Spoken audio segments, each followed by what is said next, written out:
Hello दोस्तों, कैसे हो? आई होप आपकी तैयारी अच्छी चल रही होगी और एग्ज़ाम के लिए आप अपना बेस्ट दे रहे होंगे और तैयारी में आप जुट जुट चुके होंगे तैयारी में अपनी। चलिए, अब हम अपना टॉपिक वहीं से कंटिन्यू करते हैं जहाँ से हमने छोड़ा था। एक्चुअली हम हड़प्पन सिविलाइजेशन करने वाले थे, लेकिन उससे पहले मैंने आपको बताया था कि हड़प्पन सिविलाइजेशन को आप तब समझ पाओगे जब आप हड़प्पन सिविलाइजेशन से पहले का जो एरा है, जो पीरियड है, उसको आप समझ लोगे। तो उसके रिगार्डिंग मैंने आपको बताया था कि जो स्टोन एज था उस स्टोन एज पीरियड में मैंने आपको 3 पीरियड आपको बताए थे। एक था पैलोलिथिक एज, दूसरा था मेसोलिथिक एज और तीसरा था नियोलिथिक एज। जो पाषाण युग था वो था पैलोलिथिक एज। मैं आपको फिर बता रहा हूँ कि अभी तक जो मानव जाति है उसने अभी कोई भी मेटल अभी डिस्कवर नहीं किया है। जो हमारे मेटल्स आएंगे, ब्रॉन्ज, कॉपर, आयरन, वे सब बाद में आएंगे। और स्टार्टिंग में हम वही देखना चाह रहे हैं कि जो मानव जाति थी उसका इवोल्यूशन कैसे हुआ। अगर उसका इवोल्यूशन होने के बाद उसने किस तरीके से अपने अंदर चेंजेस लेकर आए। तो जो पैलोलिथिक एज है उसमें जो मानव जाति है उसे अभी कुछ नहीं पता था, एग्रीकल्चर के बारे में नहीं पता था। वो गुफाओं में रहती थी, केव्स में रहते थे और जो स्टोन था, स्टोन का यूज करते थे अपने हाउस होल्ड इक्विपमेंट के लिए, अपने हाउस होल्ड आइटम्स के लिए, अपने ट्रांसपोर्टेशन के लिए। जो ट्रांसपोर्ट एक जगह से दूसरी जगह जब जाते थे तो व्हील का जो इस्तेमाल होता था वो स्टोन्स के बने हुए व्हील्स का इस्तेमाल करते थे। उसके अलावा जो भी अपना हंटिंग करने के लिए जो भी टूल्स, वेपन्स बनते थे वो सब स्टोन्स के बनाते थे। तो मैं पहले आपको बताना चाहता हूँ कि, और हाँ, इससे पहले मैंने आपको बताया था कि जो 3 पीरियड होते हैं, एक होता है प्री हिस्टोरिक पीरियड, मैं बता चुका हूँ आपको। एक होता है प्री हिस्टोरिक पीरियड, दूसरा होता है एक होता है प्री हिस्टोरिक पीरियड, दूसरा होता है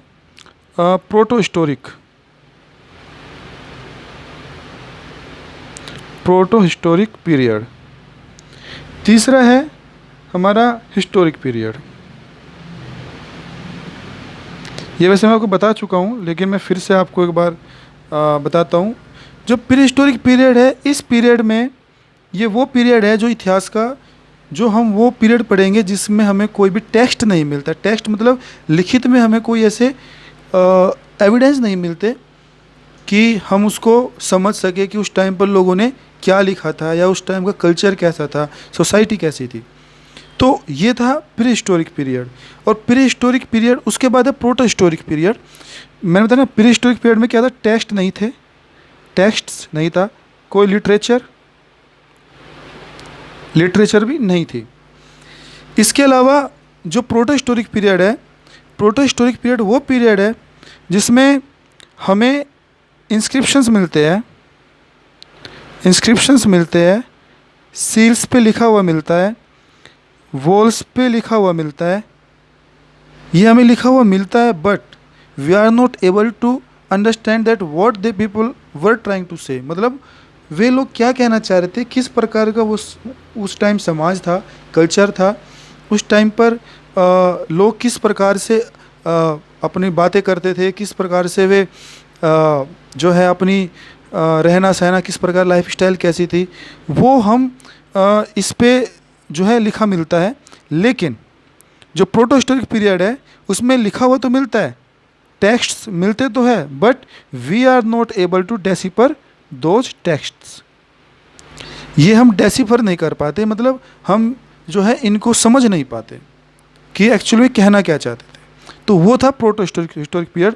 जो इंडस वैली सिविलाइजेशन है, इंडस वैली सिविलाइजेशन जो है वो यही है कि हमें इसमें टेक्स्ट मिलते हैं, हमें इंस्क्रिप्शंस मिलते हैं, लेकिन हमें ऐसा कोई जो है हम इनको डेसिफर नहीं कर पाते, हम समझ नहीं पाते कि कहना क्या चाह रहे हैं। नेक्स्ट है हिस्टोरिक पीरियड। हिस्टोरिक पीरियड नाम से पता चल रहा है इतिहास अपना भी इससे समझ में आ रहा है कि टेक्स्ट्स, इसमें टेक्स्ट मिलते हैं, हमें लिटरेचर मिलती है, हमें वेदास मिलते हैं, हमें उपनिषद मिलती है। ठीक है, और हम इनको समझ भी जाते हैं, हम इनको डेसिफर भी कर, डेसिफर मतलब डिस्क्लोज, हम इनको समझ भी जाते हैं कि ये एक्चुअल में वहाँ पर लोग क्या कहना चाहते थे, उस टाइम की राजनीतिक, धार्मिक, सामाजिक स्थिति कैसी थी, उस वक्त का वातावरण कैसा था, उस वक्त का महिलाओं की कंडीशन कैसी थी, उस वक्त जो पॉलिटी थी वो किस प्रकार की थी, वो हम चीज़ समझ पाते हैं। अब देख लीजिए, आप ऋग्वेद है, ऋग्वेद को 1000 BC में लिखा गया था। जो ऋग्वेद है वो 1000 BC में लिखा गया था। उसके बाद लेटर वैदिक पीरियड में फिर बाकी वेद लिखे गए, आपके सामवेद हो गया, यजुर्वेद हो गया, अथर्ववेद हो गया, ये सब बाद में लिखे गए थे। तो ये जो है वो है क्या है, हिस्टोरिक पीरियड है। तो हिस्टोरिक पीरियड में हम दे सकते हैं जो आर्यंस का टाइम जो है, आर्यंस पे यानी वैदिक पीरियड, वैदिक पीरियड, लेटर वैदिक पीरियड, ठीक है ना। लेटर वैदिक पीरियड में सारा आ जाएगा, जैसे आपका जो है जितना भी। और हाँ, एक चीज़ हो, जो लेटर वैदिक पीरियड है उसी टाइम पे हमें आयरन मिला था, लेटर वैदिक पीरियड में हमें आयरन मिलता है। अच्छा, एक चीज़ है, अगर मैं आपको उस दिन भी बता रहा था कि हिस्ट्री के अंदर भी कॉन्सेप्ट्स यूज होते हैं। अगर हम आपसे बोले, अगर मैं आपसे पूछूं कि जो महाभारत काल था, महाभारत का जो समय था, उस वक्त जो है वो किस टाइम पीरियड में हुआ था, ठीक है ना। ऑप्शन है बिफोर इंडस वैली सिविलाइजेशन, दूसरा है ड्यूरिंग इंडस वैली सिविलाइजेशन, और तीसरा है ड्यूरिंग लेटर वैदिक पीरियड। अब आप इसमें क्या लगाओगे, before Indus Valley civilisation, Indus Valley civilisation का जो टाइम है वो है 2700 से लेके 1700 BC तक, ठीक है, जो इंडस वैली सिविलाइजेशन का जो टाइम है। और जो लेटर वैदिक का टाइम है वो है 1000 BC से 800 के 750 BC ले लीजिए आप, 1000 से 750 BC का टाइम है। अब आप देखिए जो महाभारत है, महाभारत में वेपन्स का इस्तेमाल हुआ था, और वेपन किसके बने थे, आयरन के बने थे, मेटलिक वेपन थे। मैंने आपको बताया कि इंडस वैली सिविलाइजेशन में हमें मेटल नहीं मिलता। जो आर्यन, जो वैदिक पीरियड है, वैदिक पीरियड का जो टाइम है वो है 1500 से हम 1000 मान सकते हैं, कुछ बुक्स में 1700 भी लिखा हुआ है। तो ये टाइम पीरियड हम ले सकते हैं वैदिक पीरियड। लेकिन वैदिक पीरियड में भी हमें आयरन नहीं मिलता, ठीक है, हम आयरन नहीं मिलता। इंडस वैली सिविलाइजेशन में ब्रॉन्ज मिलता है और कॉपर मिलता है, ब्रॉन्ज और कॉपर मिलता है, और वैदिक पीरियड में भी हम इसी का इस्तेमाल करते हैं। लेकिन जो आयरन है वो हमें लेटर वैदिक पीरियड में मिलता है। तो हम कह सकते हैं जो महाभारत का टाइम पीरियड था वो हम जो लेटर वैदिक पीरियड का टाइम जो है 1000 से लेके 800 BC तक, इस टाइम पीरियड में कहीं महाभारत हुआ होगा। तो वैसे मैं आपको बता दूं कि 750 से 800 के बीच का टाइम बताते हैं कि इस टाइम का महाभारत कालीन टाइम था, और हमें उसके एविडेंस भी मिलते हैं। हमें जो हम आगे पढ़ेंगे, महाजनपद पढ़ेंगे, उसमें हम कौशल नरेश भी देखेंगे, कौशल महाजनपद भी देखेंगे, जनपद भी देखेंगे, कौशल जनपद भी देखेंगे, हम जो है उसमें मथुरा जनपद भी देखेंगे, हम उसके अंदर जो है राजगीर भी देखेंगे, ठीक है, हम उसके अंदर जो ये है जो अवंती भी देखेंगे। तो बहुत सारे जो पुराने जनपद हैं हम उनको भी जो है देखते हैं महाभारत टाइम के जो है दौरान। तो चलो, ये तो बात हुई हमारी इसकी, ये हम थोड़े आगे आ गए थे। हमें तो बात करनी है अभी अपने इंडस वैली सिविलाइजेशन से पहले की बात करनी है। तो इंडस वैली सिविलाइजेशन से पहले मैंने आपको बता दिया प्रीहिस्टोरिक पीरियड होता है, जो हमें कोई एविडेंस टेक्स्ट नहीं मिलता, लिटरेचर नहीं मिलता। प्रोटो हिस्टोरिक में हमें लिटरेचर मिलती है लेकिन हम समझ नहीं पाते। हिस्टोरिक में हमारे पास जो है लिखित सबूत होते हैं, लिखित एविडेंस होते हैं, बट जो है और हम उसको समझ भी जाते हैं, ठीक है ना, वो होता है हिस्टोरिक पीरियड। अब जो प्रीहिस्टोरिक पीरियड है, जो प्रीहिस्टोरिक पीरियड है, प्रीहिस्टोरिक पीरियड को भी हम आगे 3 पार्ट में डिवाइड कर सकते हैं, ठीक है ना, उसे भी हम 3 पार्ट में डिवाइड कर सकते हैं। जो पहला है palaeolithic age, palaeolithic age. Palaeolithic age को हम मान सकते हैं 2,50,000 से लेकर 10,000 BC तक। ज़्यादा डेट पे मत जाइए आप, जो डेट है उसी मैं आपको एक समझाने के लिए बता रहा हूँ कि आपको आइडिया हो जाएगा। दूसरा जो है इसी में हम डिवाइड कर सकते हैं। पहला तो डिवाइड किया 1 इसको पैलेलिथिक में। दूसरा टाइम पीरियड है हमारा मेसोलिथिक एज। मेसोलिथिक एज ये हमारी 10,000 से 10,000 BC से 8,000 BC तक, 10,000 BC से 8,000 BC तक हम बोल सकते हैं। किसी किसी बुक में 6,000 भी लिखा है मेसोलिथिक एज। तीसरा है हमारा नियोलिथिक एज। तीसरा है हमारा नियोलिथिक एज। नियोलिथिक एज हम 6,000 BC से 2500 BC तक ले सकते हैं। 6,000 BC से 2500 BC तक हम इस टाइम पीरियड को ले सकते हैं। अब ये मैं बता क्यों रहा हूँ, एक्चुअली क्या है कि हमें ये पता होना चाहिए कि जो हम क्योंकि इंडस वैली सिविलाइजेशन में ह्यूमन बींग्स थे। आपने मोहनजोदाड़ो मूवी देखी होगी, उसमें जो है काफ़ी जो है राजा भी होता है, लड़ाई भी होती है, यानी कि उस टाइम पर, और वेपन्स भी होते हैं। तो उस टाइम पर मतलब मानव जाति जो थी वो पूरी इवोल्व हो चुकी थी, वो काफ़ी डेवलप हो चुकी थी। क्योंकि इंडस वैली सिविलाइजेशन हम एग्रीकल्चर भी देखेंगे, उसके अंदर हम पॉलिटी भी देखेंगे, उसके अंदर हम सोसाइटी भी देखेंगे, उसके अंदर टाउन प्लानिंग, वो सब हम देखेंगे। और वो अच्छा मतलब जो है वो काफ़ी डेवलप्ड वो जो है सिविलाइजेशन होती है। इवन आज भी हम उससे काफ़ी सीखते हैं। लेकिन जो ये टाइम पीरियड है ये इंडस वैली सिविलाइजेशन से ही पहला जो है पुराना टाइम है, उससे ही पहला टाइम है। मतलब ये है कि जो ह्यूमन बींग्स का इवोल्यूशन हुआ वो कैसे हुआ। तो पैलेलिथिक एज जो था 2,50,000 से लेकर 10,000 BC तक, इस टाइम पीरियड में ह्यूमन बींग जो है वो इतना डेवलप नहीं हुआ। इतना क्या डेवलप हुआ ही नहीं था इतना, वो उसको पता ही नहीं था, उसे एग्रीकल्चर के बारे में इतना नहीं पता था, उसको हंटिंग के बारे में इतनी जानकारी नहीं थी। इसी टाइम पीरियड में पैलेलिथिक जो टाइम पीरियड है, इस टाइम पीरियड में जो है वो अपने जो हाउस होल्ड थे या जो आइटम्स हुआ करते थे, वेपन्स टूल्स हुआ करते थे, वो स्टोन्स के बनाते थे। मैंने बताया ना, इन तीनों टाइम पीरियड में अभी तक हमारे पास मेटल नहीं है, हमारे पास सिर्फ एक ही हथियार है, वो भी स्टोन ही है। बस जो कुछ बनेगा स्टोन का ही बनेगा, ठीक है। तो वो जो है हमारे पास सिर्फ स्टोन है। इस टाइम पीरियड में क्या होता है कि जो लोग हैं वे केव्स में रहते हैं, गुफाओं में रहते हैं, कभी इस गुफाओं में कभी आगे गुफाओं में, इस तरीके से वे माइग्रेट होते रहते हैं। अपना जो शिकार है शिकार करते रहते हैं, जानवरों को मारते रहते हैं, खाते रहते हैं। इवोल्यूशन इतना इनका अभी नहीं हुआ, ये अभी कहीं स्टेबल नहीं हुए। ये टाइम पीरियड है हमारा पैलेलिथिक एज। दूसरा जो है जो होमोसेपियंस, जो ह्यूमन बींग्स का जो साइंटिफिक नेम है होमोसेपियंस, होमोसेपियंस का हम कह सकते हैं अभी फुल स्टेज या फुल जो इवोल्यूशन है वो अभी तक नहीं हुआ। आगे जो मेसोलिथिक एज है, मेसोलिथिक एज में एक ट्रांजिशन फेज होता है, ये बीच का फेज है दोनों के, पैलेलिथिक और नियोलिथिक के बीच का टाइम पीरियड मेसोलिथिक। इस टाइम पीरियड में क्या होता है कि जो एक ट्रांजिशनल फेज हम इसको बोल सकते हैं, ये पैलेलिथिक और नियोलिथिक के जो टाइम का जो टाइम है उनके बीच का एक ट्रांजिशनल फेज है। मतलब पूर्ण रूप से सीख भी नहीं पाए, ठीक है ना तो पूरी तरीके से अभी सीख पाए, और सीखने की फेज़ में है, मतलब they are in the phase of teaching learning phase में अभी है। इसके अलावा जो इनके वेपन्स थे, पहले इनके बड़े बड़े वेपन्स हुआ करते थे, बड़े बड़े वेपन होते थे, लेकिन इस टाइम पे इन्हें पता चला कि नहीं, बड़े वेपन नहीं, हम छोटे वेपन को भी अगर उसको नुकीले बनाए, ब्लेड की फॉर्म में बनाए ना, पॉइंट ट्रायंगल फॉर्म में बनाए, या फिर जो है उसको हम जो है जो छोटे छोटे अगर हम वेपन्स बनाएं उनसे भी हम शिकार कर सकते हैं, ठीक है। तो उनको भी पता चला, क्योंकि ट्रांजिशनल फेज है।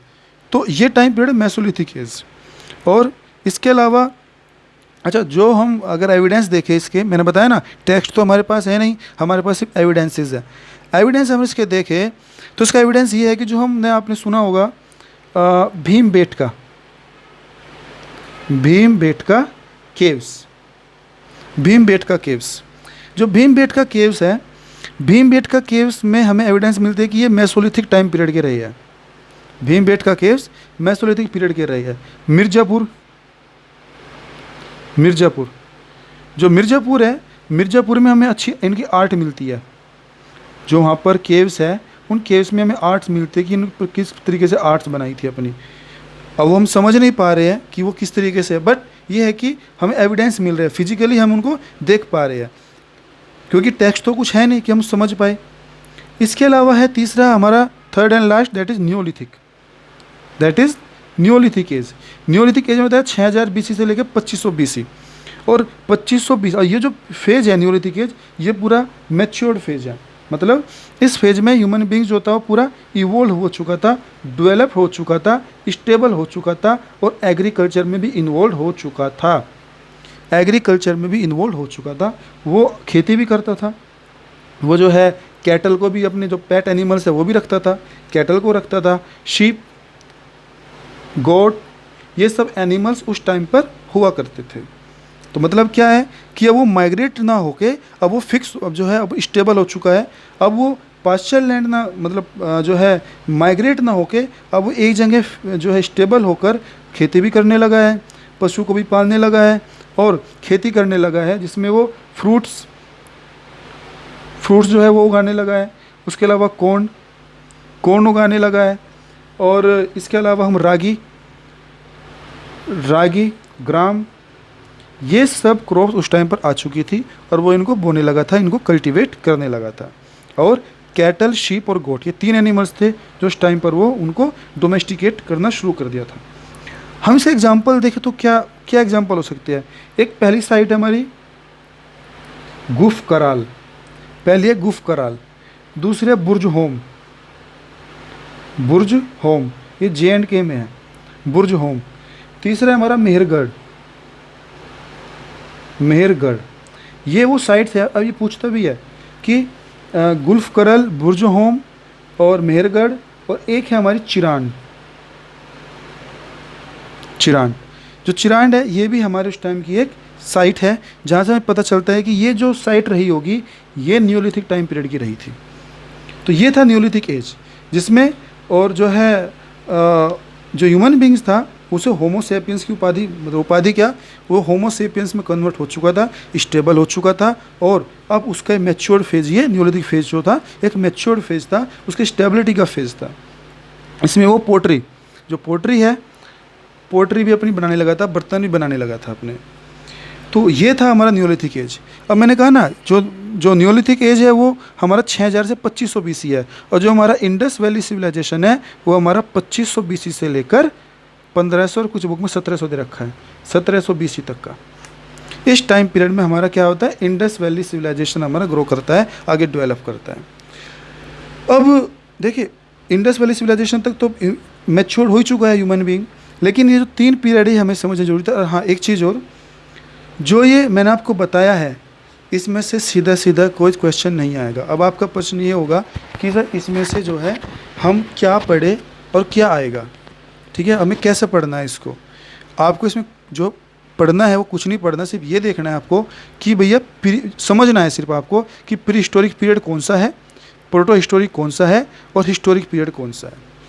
हिस्टोरिक तो बहुत बाद की बात है, हमें प्री हिस्टोरिक को पहले देखना है कि प्री हिस्टोरिक पीरियड में कौन कौन सा जो है 3 पीरियड और थे, जिसमें बताया पैलेयोलिथिक, मेसोलिथिक और नियोलिथिक। इनका टाइम पीरियड क्या था ये आपको पता रखना है। इसमें क्वेश्चन आ जाएगा which was the matured phase of pre historic period, तो दैट वाज नियोलिथिक। उसके बाद आ जाएगा which was the transitional phase of pre historic period, that was Mesolithic, ठीक है। उसके बाद ये आ जाएगा कि इंडस वैली सिविलाइजेशन से पहले वो कौन सा टाइम पीरियड था, इंडस वैली सिविलाइजेशन से पहले, तो आप बता सकते हो दैट वाज नियोलिथिक एज, ठीक है ना, नियोलिथिक एज। या ऑप्शन में प्री हिस्टोरिक पीरियड आ गया तो प्री हिस्टोरिक ही बता सकते हो। तो ये सिर्फ आपकी अंडरस्टैंडिंग थी जो डेवलप करनी जरूरी थी, ताकि हम जो अपना नेक्स्ट टॉपिक है इंडस वैली सिविलाइजेशन उसको पढ़ सके, उसको समझ सके। क्योंकि जब हम इंडस वैली सिविलाइजेशन स्टार्ट करेंगे तो ये भी हमें पता होना ज़रूरी है कि इससे पहले टाइम पीरियड कैसा हुआ करता था और हम हिस्ट्री को किस प्रकार से डिवाइड करते हैं। तो ये था हमारा आज का टॉपिक, जिसका नाम है स्टोन एज। इसको हम स्टोन एज ही बोलते हैं, इसको बोलते हैं स्टोन एज, क्योंकि मेटल उस टाइम तक जो है वो डिस्कवर नहीं हो पाए थे, और स्टोन से ही हम जो ह्यूमन बीइंग थे वो अपना गुजारा करते थे, हंटिंग करते थे, और एग्रीकल्चर जो मैंने बता दिया न्योलिथिक एज में वे एग्रीकल्चर में भी इन्वॉल्व हो गए थे। तो that was from my side कि मैंने आपको जो है ये टॉपिक था ये बताना ज़रूरी था। अब अगला टॉपिक हम करेंगे इंडस वैली सिविलाइजेशन, वो हम नेक्स्ट वीडियो में करेंगे, इंडस वैली सिविलाइजेशन। अब देखिए, हिस्ट्री जो है एक किसी के लिए बोरिंग भी हो सकता है, किसी के लिए इंटरेस्टिंग सब्जेक्ट भी हो सकता है, लेकिन मैं आपको बताना चाहता हूँ कि अगर आप जिस तरीके से मैं आपको बता रहा हूँ और जो सिलेक्टेड पॉइंट्स मैं बता रहा हूँ, अगर आप इतना भी कर लोगे that is more than sufficient, इतना भी काफ़ी है। और इसमें क्वेश्चंस कहीं से भी आ सकता है। इंडस, अब मैं बताऊँ जो एंसेंट हिस्ट्री है, एंसेंट हिस्ट्री क्योंकि बीजेपी गवर्नमेंट है और बीजेपी गवर्नमेंट में जो भी एग्ज़ाम होता है they focus on ancient history, ज़्यादा फोकस करते हैं, ठीक है ना। मिडाइवल हिस्ट्री भी जो मुस्लिम एरा है उस पर कम क्वेश्चंस आते हैं और जो एंसेंट हिस्ट्री है उस पर ज़्यादा क्वेश्चंस आते हैं। जैसे मैं आपको आगे पढ़ाऊँगा, मौर्यन डायनेस्टी पढ़ाऊँगा, उसके बाद मगध एम्पायर के बारे में आपको बताऊँगा पूरा क्या था, और फिर ये जो हमारे इंडो ग्रीक था, जो फॉरेन इन्वेज़न हुआ था, फिर ग्रीक इन्वेज़न हुआ था, जो ग्रीक जो आए थे वो सारा डिस्कस करेंगे। उसके बाद फिर बाद में जो शुंग डायनेस्टी आई थी, उसके बाद फिर जो ये अपना गुप्ता पीरियड और post Gupta period, Maurya period, post Mauryan period, Gupta period, post Guptan period, और इसी के बीच में संगम डायनेस्टी। जो संगम डायनेस्टी में चेर, चोल, पांड्या, ये तीनों डायनेस्टी जब आई थी उसके बारे में डिस्कस करेंगे। तो हम बहुत जल्दी और ज़्यादा से ज़्यादा कंटेंट समझने की कोशिश करेंगे और जल्दी से जल्दी हम एंशिएंट हिस्ट्री को अपना कंप्लीट करेंगे। तो बस मेरी तरफ से आज इतना ही। अगली जो क्लास है उसमें हम इंडस वैली सिविलाइजेशन करेंगे। Thank you.